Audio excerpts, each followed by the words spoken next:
सर्वेभ्यः मम नमस्काराः। सुप्रभातम्। अद्य रघुवंशमहाकाव्ये पञ्चमे सर्गे 43तमं श्लोकं पश्यामः। अथोपरिष्टाद्भ्रमरैर्भ्रमद्भिः प्राक्सूचितान्तः सलिलप्रवेशः निर्धौतदानामलगण्डभित्तिर्वन्यः सरित्तो गज उन्मनज्ज। इदानीं प्रतिपदार्थं पश्यामः। अथ आनन्तरम् उपरिष्ठात् ऊर्ध्वं भ्रमद्भिः मदलोभेन भ्रमणं कुर्वाणैः भ्रमरैः प्राक् सूचितान्तसलिलप्रवेशः। प्राक् उन्मनज्जात् पूर्वमेव सूचितान्तसलिलप्रवेशः सूचितः ज्ञापितः अन्तः सलिले प्रवेशः यस्य सः निर्धौतदानामलगण्डभित्तिः। निर्धौतदाने क्षालितमदे अतः एव अमले गण्डभित्तिः यस्य सः। वन्यः गजः सरित्तः उन्मनज्ज उत्थितः। इदानीम् अन्वयं पश्यामः। अथ उपरिष्ठात् भ्रमद्भिः भ्रमरैः प्राक्सूचितान्तसलिलप्रवेशः निर्धौतदानामलगण्डभित्तिः वन्यः गजः सरित्तः उन्मनज्ज। इदानीं तात्पर्यं पश्यामः। अजस्य सैन्यम् आदिनं प्रयाणं कृत्वा क्लान्तम् आसीत्। नर्मदातीरे श्रान्तं सैन्यम् अजः निवेशयामास। आनन्तरं प्रायः अग्रिमदिने नर्मदासरित्तः वन्यः गजः यस्य जलप्रवेशम् उपरिष्टात् मदजलकामनैः भ्रमद्भिः भ्रमरैः सूचितम् आसीत्। सः वन्यः गजः यस्य गण्डभित्तौ मदजलं निर्धौता आसीत् अतः एव अमला सः गजः नर्मदासरित्तः बहिः आगतः। सर्वेभ्यः पुनः मम नमस्काराः।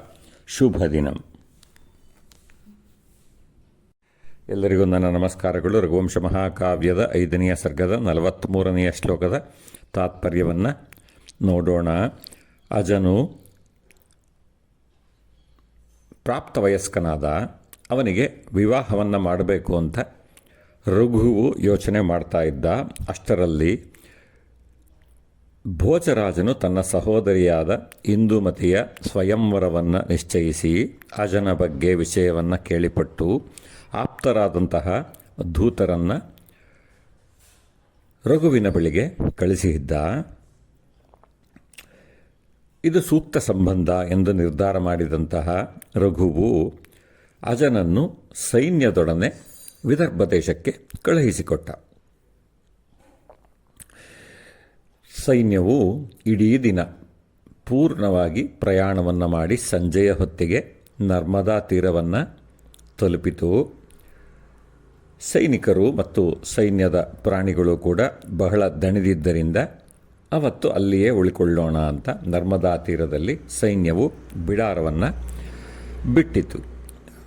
ಆನಂತರ ಪ್ರಾಯಶಃ ಮಾರನೆಯ ದಿನ ನರ್ಮದಾ ಜಲದಿಂದ ಒಂದು ಬೃಹತ್ತಾದಂತಹ ಕಾಡಿನ ಆನೆ ವನ್ಯಗಜ ಅದರ ಮೇಲ್ಗಡೆಗೆ ನೀರಿನ ಮೇಲ್ಗಡೆಗೆ ಭ್ರಮರಗಳು ಭ್ರಮಿಸುತ್ತಾ ಇದ್ದವು. ಅಂತಂದರೆ ತಿರುಗ್ತಾ ಇದ್ದವು. ಹೋವರಿಂಗ್ ಅರೌಂಡ್ ಅಂತಾರಲ್ಲ ಆ ಥರ. ಅದು ಏನನ್ನು ಸೂಚನೆ ಮಾಡ್ತಾ ಇದ್ದು ಅಂತಂದರೆ ಮದಜಲದ ಆಸೆಗೆ ಬಂದಂತಹ ಜೇನುನೊಣಗಳು ಮೇಲ್ಗಡೆಗೆ ಸುತ್ತುತ್ತಾ ಇದ್ದದ್ದರಿಂದ ಆನೆಯು ನೀರಿನ ಒಳಗಡೆಗೆ ಹೋಗಿದೆ ಅಂತ ಸೂಚನೆ ಮಾಡ್ತಾ ಇತ್ತು. ಅಂದರೆ ಆನೆಯು ನೀರಿನ ಒಳಗಡೆಗಿತ್ತು, ಮೇಲ್ಗಡೆಗೆ ಜೇನುಹುಳಗಳು ಸುತ್ತುತ್ತಾ ಇದ್ವು, ಭ್ರಮಿಸುತ್ತಾ ಇದ್ವು ಮದಜಲದ ಆಸೆಗೆ. ಅಂತಹ ನೀರಿನಿಂದ ಆ ಆನೆಯು ಯಾರ ಪ್ರವೇಶವು ಭ್ರಮಿಸುತ್ತಿರುವ ಭ್ರಮರಗಳಿಂದ ಸೂಚಿಸಲ್ಪಟ್ಟಿತ್ತೋ ಅಂತಹ ಕಾಡಿನ ಆನೆಯು, ನಾಡಿನ ಆನೆಯಲ್ಲ ಕಾಡಿನ ಆನೆಯು ನೀರಿನಿಂದ ಹೊರಗೆ ಬಂತು. ಸರ್ವೇಭ್ಯಃ ಪುನಃ ಮಮ ನಮಸ್ಕಾರಾः. ಶುಭದಿನಂ.